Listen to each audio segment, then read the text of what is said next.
जय हिंद, वंदे मातरम। कैसे दोस्तों, बहुत बहुत स्वागत है आप सभी का आपके अपने यूट्यूब प्लेटफॉर्म जो क्वेश्चन बीबीके में। दोस्तों आज हम आपसे एसएससी जीडी और यूपी पुलिस, एसएससी जीडी और दोस्तों यूपी पुलिस की जो वैकेंसी है उसमें कुमार गौरव सर द्वारा संचालित खाकी सीरीज, जो कि खाकी सीरीज चलाई जा रही है, उसके एपिसोड 2 के बारे में दोस्तों, दूसरे एपिसोड के बारे में दोस्तों चर्चा करेंगे।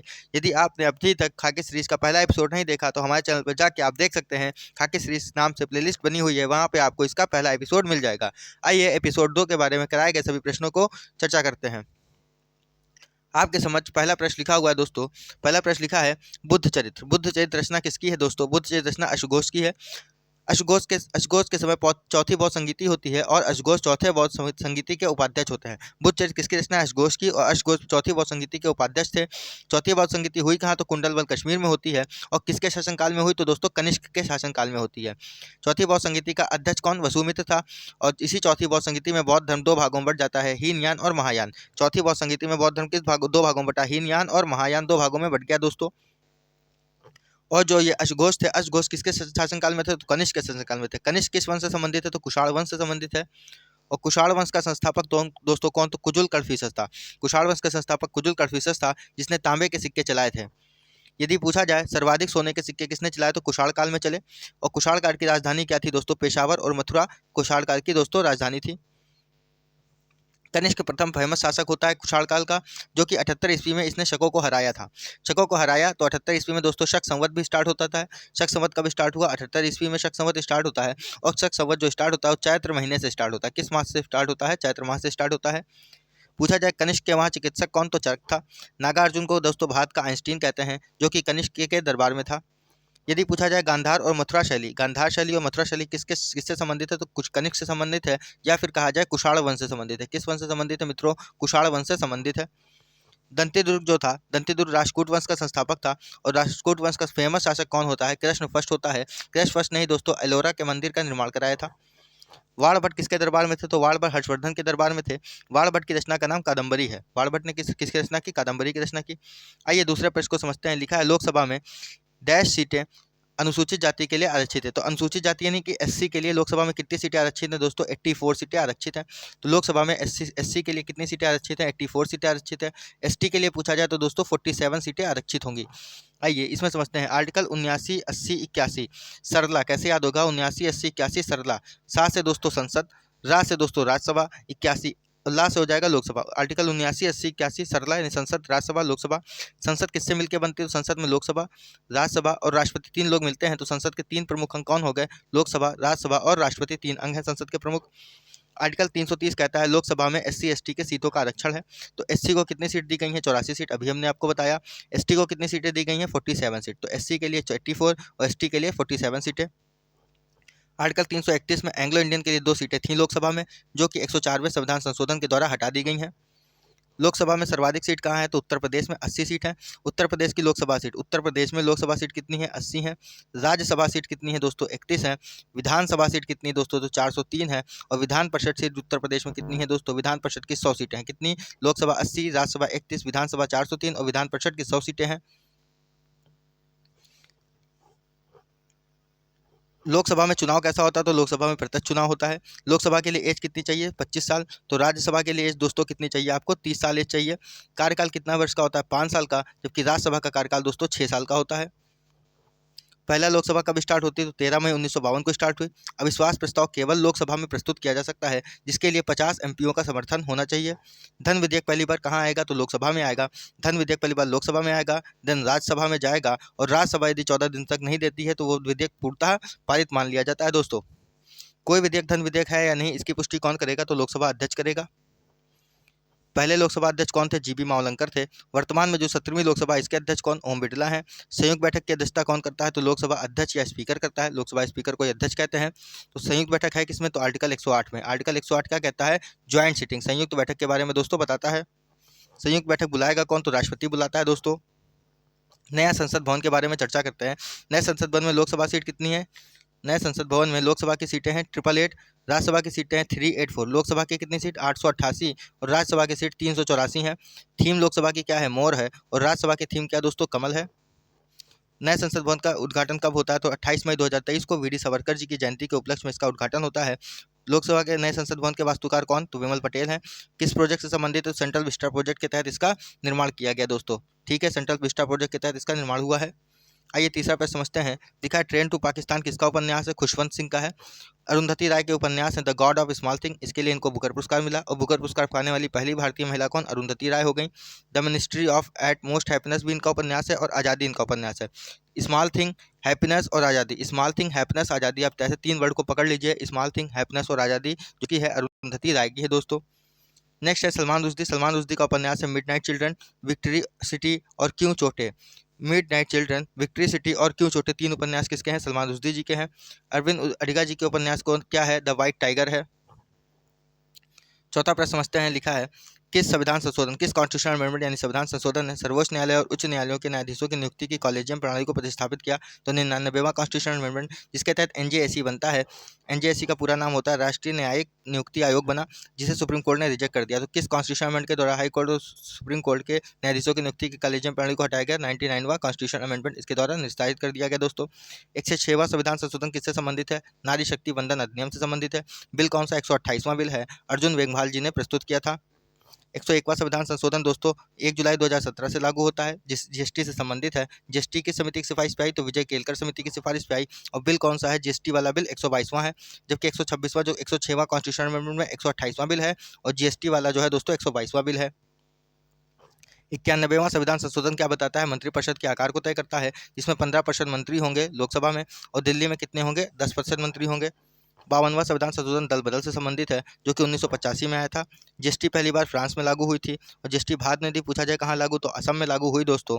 आर्टिकल 279A, आर्टिकल 279A किसके बारे में बताता है? तो 279 ने जीएसटी काउंसिल के बारे में बताता है। जीएसटी काउंसिल का हेड कौन होता है? वित्त मंत्री इसके प्रमुख हेड होते हैं। पांचवा प्रश्न लिखा है हरित क्रांति शब्द के प्रतिपादक कौन? तो विलियम गॉड है। भारत में हरित क्रांति के जनक कौन? एमएस स्वामीनाथन है। विश्व में कौन? नॉर्मल बोलाक। शब्द देने वाला विलियम गॉड, भारत में एमएस स्वामीनाथन, विश्व में नॉर्मल बोलाक दोस्तों। पारिस्थितिकी यानी कि इकोलॉजी शब्द किसने दिया? अर्नेस्ट हेगर ने दिया। पारिस्थितिकी तंत्र इकोसिस्टम किसने दिया? टेंसले ने दिया। ऊर्जा का 10% प्रवाह का नियम किसने दिया? लिंडेमान ने दिया दोस्तों। केंद्रक की खोज किसने की? रॉबर्ट ब्राउन ने की। कोशिका की खोज रॉबर्ट हुक ने की, जो कि मृत कोशिका थी। जीवित कोशिका की खोज ल्यूवेन हॉक ने की थी। कोशिका सिद्धांत किसने दिया? स्लाइडेन और स्वान ने दिया दोस्तों। ओपन एआई कंपनी का फाउंडर कौन, को फाउंडर कौन है? तो सैम अल्टमान है। इन्होंने ही चैट जीपीटी बनाया है और चैट बॉट है। चैट जीपीटी क्या है? एक चैट बॉट है। जीपीटी के काउंटर में तैयार हुआ क्या? बार्ड तैयार हुआ। बार्ड को लॉन्च किसने किया? गूगल ने लॉन्च किया दोस्तों। छठा प्रश्न लिखा है द्विनाम नामावली यानी द्विनाम पद्धतिकरण किसने दिया? कैरोलस लिनियस जी ने दिया। रक्त परिसंचरण तंत्र की खोज विलियम हार्वे ने की। रक्त समूह की खोज कार्ल लैंड स्टीलर ने की। आइस फैक्टर की खोज विनर ने की थी। सर्वदाता कौन सा ब्लड ग्रुप होता है? O minus. जो देगा वो माइनस हो जाएगा और जो लेगा वो प्लस हो जाएगा। सर्वदाता O माइनस, सर्वग्राही AB पॉजिटिव। जो देगा वो माइनस और जो लेगा वो प्लस हो जाएगा। पंच जगत वर्गीकरण किसने किया? विटिकर ने किया।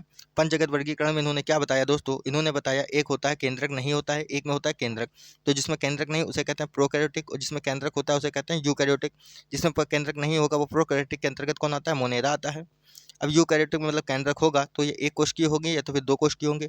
एक कोशिकीय में प्रोटिस्टा आता है और बहुकोशिकीय को भी दो भागों में बांट दिया गया, जिसमें सेल वॉल होगी और सेल वॉल नहीं होगी। सेल वॉल होगी तो पादप में होगी और कवक में होगी। सेल वॉल किस में नहीं होगी? तो एनिमल में नहीं होगी। तो पंच जगत के आधार पर क्या क्या बन गया दोस्तों? मोनेरा, प्रोटिस्टा, प्लांट, फंजाई और एनिमेलिया, यानी कि मोनेरा, प्रोटिस्टा, पादप, कवक और दोस्तों एनिमेलिया, यानी कि एनिमल बन गए। 5 ये हो गए। यदि पूछा जाए पादप की कोशिका भित्ति किसकी बनी होती है? तो दोस्तों सेलुलोज की बनी होती है। कवक में कोशिका भित्ति काइटिन की बनी होती है मित्रों। आइए आगे समझते हैं सातवें प्रश्न को। लिखा है सिविल सेवा पास करने वाले पहले भारतीय कौन? सत्येंद्र नाथ टैगोर हैं, जो कि 1864 में इन्होंने सिविल सेवा पास की थी। विनोबा भावे के बारे में जानते हैं। ये पहले व्यक्तिगत सत्याग्रही हैं। भूदान आंदोलन भी इन्होंने शुरू किया। रेमन मैक्सेने अवार्ड पाने वाले पहले भारतीय कौन? तो विनोबा भावे।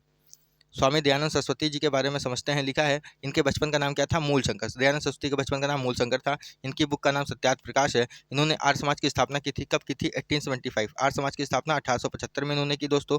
और वेदों की ओर लौटा नारा किसने दिया? स्वामी दयानंद सरस्वती ने दिया। लिखा है मूल संविधान में 395 अनुच्छेद और डैश जो भाग थे। भाग कितने थे? 395 अनुच्छेद हैं और भाग कितने दोस्तों? 22 भाग। संविधान में कितने भाग हैं? 22 भाग हैं। आइए कुछ प्रमुख भागों के बारे में चर्चा करते हैं। लिखा है भाग 1 किससे संबंधित है, संघ तथा राष्ट्र से संबंधित है। आर्टिकल 1 से 4 तक है, इसमें 28 राज्य और 8 यूटी के बारे में बताया गया। यूटी मतलब केंद्र शासित प्रदेश। भाग 2 नागरिकता, आर्टिकल 5 से 11। भाग 3 मौलिक अधिकार 12 से 35 तक। भाग 4 डीपीएसपी और भाग 4 का मौलिक कर्तव्य से संबंधित है। मौलिक कर्तव्य आर्टिकल 51 का में है।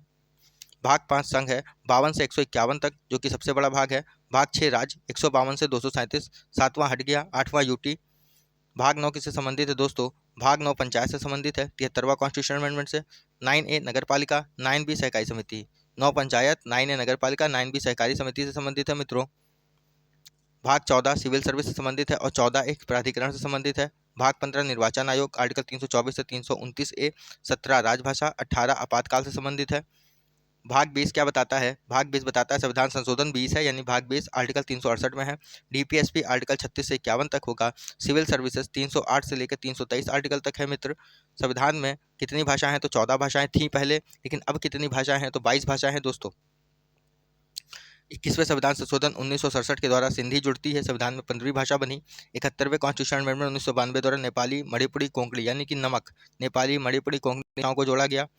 यदि पूछा जाए 92वां कॉन्स्टिट्यूशन अमेंडमेंट से कौन सी भाषा जुड़ी, तो बोडो, डोंगरी, मैथिली, संथाली यानी कि BDMS, बोडो, डोंगरी, मैथिली, संथाली, ये 4 भाषाएं जुड़ती हैं 92वें संविधान संशोधन से। संविधान में अब कितनी भाषाएं हो गई? 22। पहले कितनी थी? अभी हमने आपको बताया 14 भाषाएं थी। साहित्य अकादमी अवार्ड कितनी भाषाओं में दिए जाते हैं? 24 भाषा में मिलते हैं। इसमें 22 संविधान वाली भाषाएं और राजस्थानी और इंग्लिश ऐड हो जाती हैं। संविधान में कितनी भाषाएं हैं दोस्तों? 22 भाषाएं हैं। यदि उन 22 भाषाओं को आपको नहीं याद है तो आप हमारे चैनल पर ट्रिक पड़ी हुई है संविधान की भाषाएं, पॉलिटी वाली प्लेलिस्ट में जाएंगे, आपको वहाँ पे मिल जाएगा दोस्तों संविधान की 22 भाषाओं की ट्रिक। आराम से आप उसको याद कर सकते हैं कौन कौन सी भाषाएं संविधान में दी गई हैं। हिंदी वाला अवार्ड किसको दिया? साहित्य अकादमी पुरस्कार संजीव जी को दिया गया है। उपन्यास का नाम मुझे पहचानो। अंग्रेजी वाला नीलम को दिया गया। उपन्यास का नाम जानकी है। नवा प्रश्न समझते हैं। लिखा है शंभू महाराज किससे संबंधित है? कथक से। और कथक से कौन कौन संबंधित है दोस्तों? शंभू महाराज, लच्छू महाराज, पंडित बिरजू महाराज, सितारा देवी और शोभा नारायण, ये जो है लच्छू महाराज, शंभू महाराज, लच्छू महाराज, बिरजू महाराज, सितारा देवी, शोभना नारायण, ये सब दोस्तों कथक से संबंधित हैं। कुचिपुड़ी कहाँ का नृत्य है? तो कुचिपुड़ी आंध्र प्रदेश का नृत्य है। इससे यामिनी कृष्णमूर्ति और राधा रेड्डी संबंधित हैं और यामिनी कृष्णमूर्ति भारतनाट्यम से भी संबंधित हैं दोस्तों। शोभा नायडू भी कुचिपुड़ी से संबंधित हैं। भारतनाट्यम किससे संबंधित है? भारतनाट्यम कहाँ का नृत्य है? तो तमिलनाडु का है। इससे संबंधित कौन कौन है? रुक्मणी देवी, वैजंती माला, मृणालिनी साराभाई, मालविका और पद्मा सुब्रमण्यम इससे संबंधित हैं।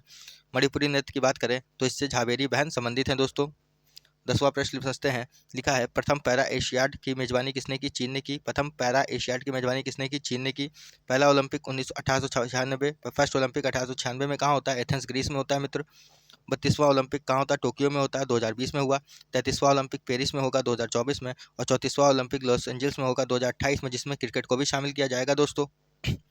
पहला एशियन गेम्स 1951 में दिल्ली में होता है। नवा एशियन गेम्स भारत में होता है और 19वां एशियन गेम दोस्तों हांगझाओ चीन में हुआ। चौथा पैरा एशियन गेम्स कहाँ होगा? चीन में हुआ। पहली बार कॉमनवेल्थ गेम्स 1930 में हैमिल्टन कनाडा में खेले गए थे। यदि पूछा जाए 22वां कॉमनवेल्थ गेम कहाँ खेला गया? तो बर्मिंघम में हुआ। 2026 वाला कॉमनवेल्थ गेम्स कहाँ खेला जाएगा? ऑस्ट्रेलिया में खेला जाएगा मित्र। चौथा फोर्थ एशियन गेम्स का स्वंगर क्या है? फेई पक्षी है। भारत इसमें 5 पदक जीता है और चीन में इसमें फर्स्ट आया है। चौथा एशियन गेम का स्वंगर फेई पक्षी, भारत इसमें 5th नंबर पर रहा और पदक इसने 111 पदक। भारत ने कितने पदक जीते? 111 पदक जीते, जिसमें से gold 29, silver 31, bronze 78। 29 gold, 31 silver, 78 bronze, 29, 31, 78 आप याद कर लेंगे दोस्तों। 11वां प्रश्न समझते हैं। लिखा है बक्सर का युद्ध। तो बक्सर के दोस्तों 1764 में होता है। हेक्टर मुनरो जिसमें अंग्रेजों की तरफ से लड़ रहा होता है। 23 जून 1757 को दोस्तों आपका प्लासी का युद्ध होता है, जिसमें क्लाइव वर्सेस सिराजुद्दौला के बीच में होता है। किसके किसके बीच होता है मित्र? क्लाइव और सिराजुद्दौला के बीच में होता है। इसमें मीर जाफर ने गद्दारी कर देता है और अंग्रेज जीत जाते हैं मित्र। इलाहाबाद की संधि 1765 में होती है। संधि करने आता कौन है? क्लाइव आता है। नेक्स्ट लिखा है बंगाल के पहले गवर्नर कौन? क्लाइव। बंगाल का पहला गवर्नर जनरल कौन? Warren Hastings. भारत का पहला गवर्नर जनरल बैटिंग। भारत का पहला वायसराय कैनिंग। आप इसको कैसे याद करेंगे? बंगाल का पहला गवर्नर क्लाइव का, बंगाल का पहला गवर्नर जनरल हेस्टिंग, भारत का पहला गवर्नर जनरल बैटिंग, भारत का पहला वायसराय कैनिंग। का है बैके, कैसे याद करेंगे? का है बैके, ऐसे आप याद कर सकते हैं मित्र। सहायक संधि किसकी है? सहायक संधि वेलेस्ली से संबंधित है। 1798 में हैदराबाद के साथ पहली सहायक संधि होती है। कानवालिस को क्या कहते हैं? पुलिस और सिविल सेवा का जनक कहते हैं। स्थायी बंदोबस्त प्रणाली का जनक भी कौन है? कानवालिस ही है। 12वां प्रश्न समझते हैं। लिखा है एक्स अगेन ऑड किसकी आत्मकथा है? सानिया मिर्जा की है। Stand from the heart Kapil Dev की है। गोल्डन गर्ल आत्मकथा किसकी है दोस्तों? पीटी उषा की है, जो कि भारतीय ओलंपिक संघ की पहली महिला अध्यक्ष हैं कौन? पीटी उषा जी भारतीय ओलंपिक संघ की पहली महिला अध्यक्ष हैं। नेक्स्ट लिखा है the race of my life. Race of my life Milkha Singh का है। The test of my life Yuvraj Singh को। टेस्ट किस में है? युवराज को आता है। और रेस तो मिल्खा सिंह दौड़ते ही थे, रेस मिल्खा सिंह का हो जाएगा। अनब्रेकेबल उपन्यास किसका है दोस्तों? मैरी कॉम की आत्मकथा है। प्लेइंग इट माई वे किसकी आत्मकथा है? सचिन की है। और 800 मुथैया मुरलीधरन की आत्मकथा है। यदि पूछा जाए बिलीफ किसकी आत्मकथा है तो सुरेश रैना की है। A century is not enough किसकी है? सौरभ गांगुली की है। नो स्पिन किसकी है? शेन वॉर्न की है दोस्तों। 13वां प्रश्न समझते हैं। टोटल 15 प्रश्न है इसमें। 13वां प्रश्न है भाग 17 क्या बताता है? संघ की राजभाषा। आर्टिकल 343 से 351 तक हो जाएगा। आर्टिकल 343 से 351 तक होगा भाग 17। 343 कहता है संघ की राजभाषा। 344 बताता है संघ राजभाषा संबंधी आयोग बनेगा। 350 ए मातृभाषा। 350 बे हिंदी का विकास। 343 संघ की राजभाषा, 344 राजभाषा के लिए आयोग, 350 ए मातृभाषा, 350 बी हिंदी का विकास बताता है दोस्तों। 280 यानी आर्टिकल 280 कहता है वित्त आयोग से संबंधित है। वित्त आयोग के पहले अध्यक्ष कौन? केसी नियोगी। कौन थे वित्त आयोग के पहले अध्यक्ष दोस्तों? केसी नियोग लिख गया दोस्तों, यहाँ पे केसी नियोगी होगा। क्या होगा मित्र? केसी नियोगी। वित्त आयोग के पहले अध्यक्ष कौन दोस्तों? केसी नियोगी थे। अभी 15वें वित्त आयोग के अध्यक्ष कौन है? नंद किशोर सिंह जी हैं। आगे लिखा है 315। आर्टिकल 315 दोस्तों किससे संबंधित है? 315 यूपीएससी से संबंधित है। ली आयोग की सिफारिश पर यूपीएससी की स्थापना होती है। 324 आर्टिकल 324 निर्वाचन आयोग से संबंधित है। 25 जनवरी 1950 को इसकी स्थापना होती है निर्वाचन आयोग की। यदि पूछा जाए पहले निर्वाचन आयुक्त कौन? सुकुमार सेन। पहली महिला निर्वाचन आयुक्त रमा देवी। अभी कौन है? राजीव कुमार है। और निर्वाचन आयोग ने दोस्तों सी विजिल ऐप लॉन्च किया। कौन सा ऐप? C vigil. कौन सा ऐप लॉन्च किया मित्र? सी विजिल ऐप लॉन्च किया है। 14वां प्रश्न समझते हैं। लिखा है घोड़े मोदनी नृत्य किससे संबंधित है? गोवा से। घोड़े मोदनी नृत्य कहाँ का है मित्र? गोवा का हो जाएगा। गोवा पुर्तगाल के अधीन था। कैपिटल कब बनाया? तो नीनो दी रुगना ने इसको कैपिटल बनाया। 1961 में हमने ऑपरेशन विजय के द्वारा गोवा को आज़ाद कराया। गोवा कब राज्य के रूप में सामने आता है? तो 30 मई 1987 को राज्य बनता है। विधानसभा, गोवा की विधानसभा में कितनी सीट? 40। भारत का सबसे छोटा राज्य गोवा है। भारत का सबसे छोटा राज्य दोस्तों कौन सा हो जाएगा? गोवा हो जाएगा। और यहाँ के सीएम कौन है? प्रमोद सावंत है। यदि आपको सभी राज्यों के मुख्यमंत्री, सभी राज्यों के सीएम, सभी राज्यों के दोस्तों सीएम नहीं पता है तो आप हमारे चैनल पर जा सकते हैं। पॉलिटी की प्लेलिस्ट बनी हुई है और उसमें आपको सभी राज्यों के मुख्यमंत्री ट्रिक से बताए गए हैं। आप उसको वहां से दोस्तों कवर कर सकते हैं। आइए आगे समझते हैं सिग्मो फेस्टिवल और साओ जोजो। सिग्मो और साओ जोजो फेस्टिवल कहाँ का मित्र? गोवा का है। ज्वारी नदी कहाँ है? गोवा में है। मार्मू गांव पोर्ट इसी नदी पर बंदरगाह, यानी मार्मू गांव बंदरगाह इसी नदी पर स्थित है। मांडवी नदी भी गोवा में बहती है। देखनी ढोला फुगड़ी घोड़े मोदनी नृत्य, यानी देखनी ढोला फुगड़े घोड़ी मोदनी नृत्य कहाँ का है? गोवा का है मित्र। राउफ कहाँ का है? राउफ जम्मू कश्मीर का है। तमाशा लावड़ी कहाँ का है? महाराष्ट्र का है। 15वां और अंतिम प्रश्न समझते हैं मित्र। लिखा है हरिसेन। हरिसेन ने प्रयाग प्रशस्ति की रचना की। हरिसेन किसके दरबार में था? तो हरिसेन समुद्रगुप्त के दरबार में था। समुद्रगुप्त को क्या कहते हैं? तो समुद्रगुप्त को भारत का नेपोलियन कहते हैं। समुद्रगुप्त को वीणा वादक भी कहा जाता है दोस्तों। कृष्णदेव राय किस वंश से संबंधित हैं? तो तुलु वंश से संबंधित हैं। और ये विजयनगर साम्राज्य के भी विजयनगर साम्राज्य के थे। विजयनगर साम्राज्य की यदि पूछा जाए स्थापना किसने की? विजयनगर साम्राज्य की स्थापना हरिहर बुक्का ने की। कब की मित्र? तो 1331 में की थी। हरिहर बुक्का ने की थी विजयनगर साम्राज्य की स्थापना। विजयनगर साम्राज्य की राजधानी क्या? हम्पी है दोस्तों। कृष्णदेव राय के दरबार में अष्टदिग्गज होते हैं। अष्टप्रधान किसके दरबार में थे? तो अष्टप्रधान मित्रों, अष्टप्रधान शिवाजी के दरबार में थे। नेक्स्ट लिखा है कृष्णदेव राय की बुक क्या है? तो कृष्णदेव राय की बुक आमुक्त माल्यदा है, जो कि तेलुगु भाषा में लिखी गई है। सूर्यवर्मन सेकंड ने दोस्तों कंबोडिया का अंकोर वाट मंदिर का निर्माण करवाया था, जो कि अब 8वां अजूबा बन गया है। यदि कंबोडिया का अंकोर वाट मंदिर किसका मंदिर है? तो भगवान विष्णु जी से संबंधित है, भगवान विष्णु का मंदिर है। सूर्यवर्मन सेकंड खमेर वंश से संबंधित है दोस्तों। इसी के साथ दोस्तों आपके सारे प्रश्न खाकी सीरीज जो दोस्तों आपकी है खाकी सीरीज के दूसरे एपिसोड के सारे प्रश्न मित्र समाप्त होते हैं। और यदि आपको इस क्लास की पीडीएफ चाहिए तो पीडीएफ आपको हमारे टेलीग्राम चैनल पे कहाँ मिलेगी मित्र? आपको पीडीएफ हमारे टेलीग्राम चैनल पे मिल जाएगी। टेलीग्राम चैनल से आप दोस्तों वीडियो की पीडीएफ प्राप्त कर सकते हैं। टेलीग्राम चैनल का लिंक हम आपको दोस्तों वीडियो के डिस्क्रिप्शन में प्रोवाइड करा देंगे, वहाँ से आप इस पीडीएफ को प्राप्त कर लीजिएगा। ठीक है। जिन वीडियोस में जो आपको टेलीग्राम की लिंक नहीं मिलती है, टेलीग्राम की लिंक नहीं मिले, आप हमारे चैनल पे जाइएगा, मेन पेज पे जाइएगा, वहाँ आपको टेलीग्राम की लिंक मिल जाएगी। लेकिन इस वीडियो की डिस्क्रिप्शन में हम टेलीग्राम के पीडीएफ का लिंक दोस्तों आपको डलवा देंगे, वहाँ से आप इस पीडीएफ को प्राप्त कर सकते हैं। उम्मीद करते हैं दोस्तों आज का वीडियो अच्छा लगा होगा। वीडियो अच्छा लगा तो वीडियो को लाइक करिएगा, शेयर करिएगा, कमेंट करिएगा, चैनल को सब्सक्राइब करना ना भूलिएगा। जय हिंद, जय भारत।